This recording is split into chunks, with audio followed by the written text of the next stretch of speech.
Magandang umaga po pala mga kapatid. So yan, maaga na, kagising ko lang po. Medyo kagising ko lang po kasi yun nga pala ay kukuha daw muna ako ng saging. So papatayin ko muna po yung ilaw bago ko aalis.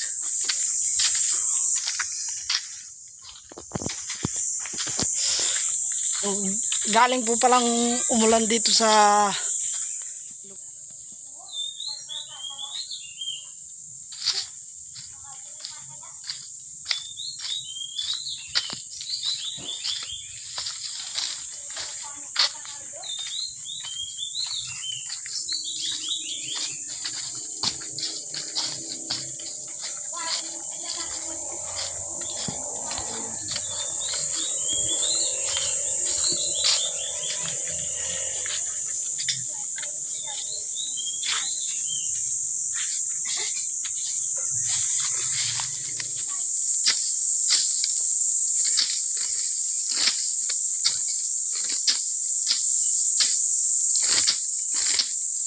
pala yung mga ano niya, bukid niya, ano niya, lupain niya ay napakaluwang.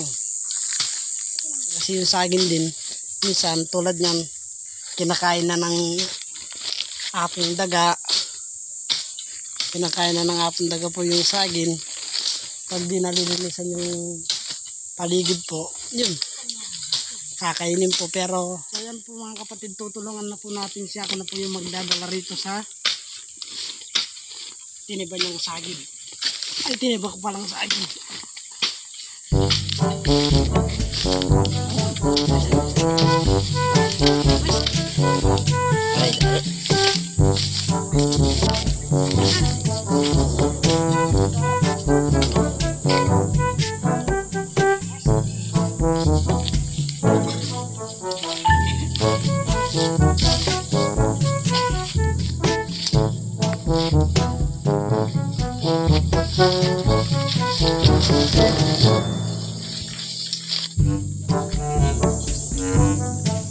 May baboy ramo rito mga kapatid. Yan po baboy ramo, oh.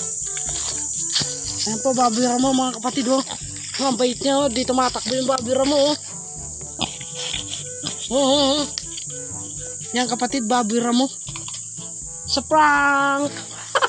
So baboy native mo pala yan mga kapatid. So ayan, naghahanap po pa rin kami ng saging.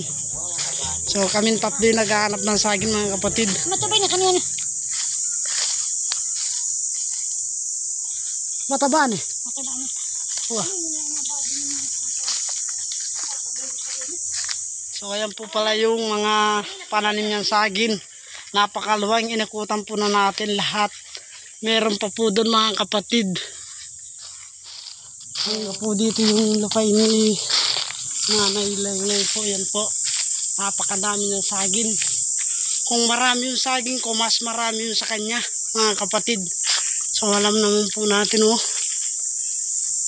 Sinamahan ko na po siya sa pagkuha ng mga saging. Nagpatulong po siya. Kasi kahapon pinuntahan niya po ako.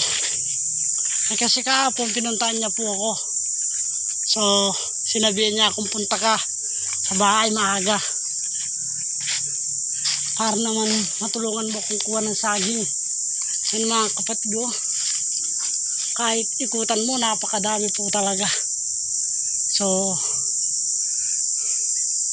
ito talaga yung sobrang daming pananim.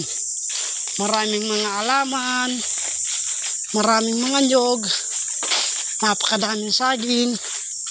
Yan po pala mga kapatid, iniikutan ko na po.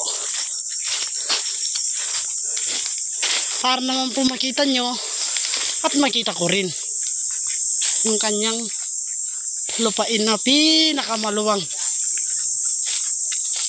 pinakamadaming saging, mangga.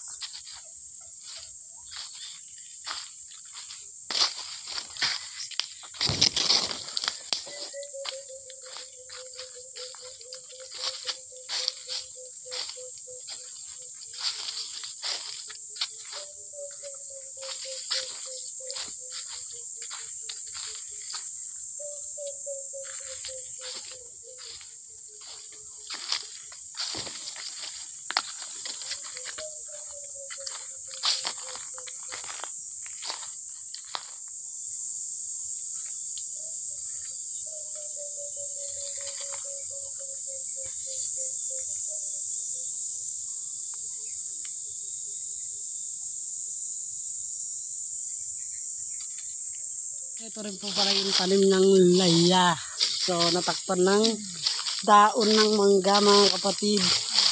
So, kahit saktong-sakto umulan po mga kapatid ay patubo na po sila. Yan po yung kanyang laya.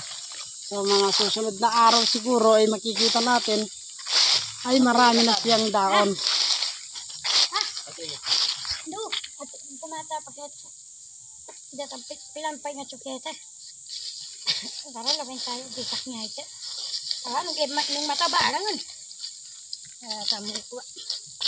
Hari mo na ba dyan mo?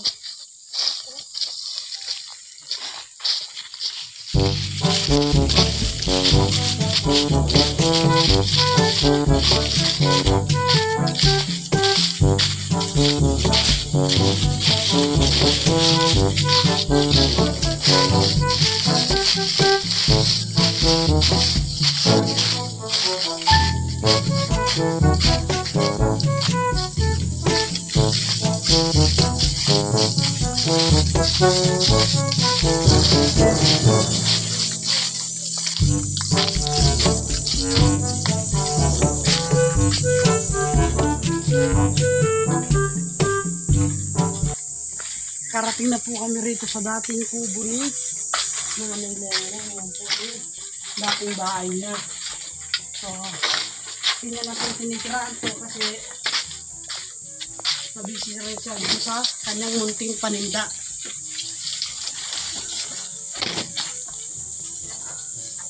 Wati tayo ng tampat. Ati tayo bangkat. Wah. Solid po yung pagkakataba ng kanyang mga saging mga kapatid. So,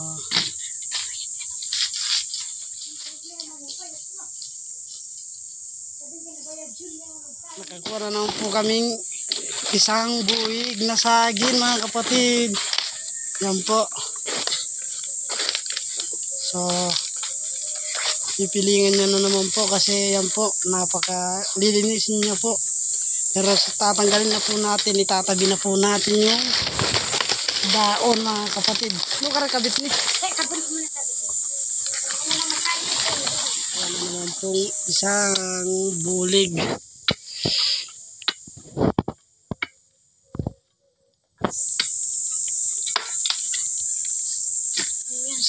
Hanggang po dun, napakaluwang talaga yung mga saging. So yan nga pala mga kapatid.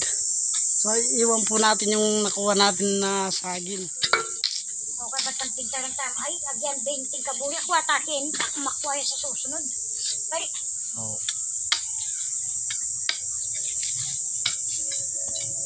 Kasi kaya ni mo kasalan. Hindi mo lelebar. So pauwi na po pala kami mga kapatid. So babalikan na lang po itong mga saging na naiwan mga kapatid. So magdadala po ako ng saging. Ito pa po yung ibang saging, so iiwanan po na lang yan. So babalikan na lang mamaya. Ayan, nakarating na po pala kami rito sa bahay ni Nanay Lengleng. Yan, ito yung isang bahay niya, dalawa yung bahay niya mga kapatid.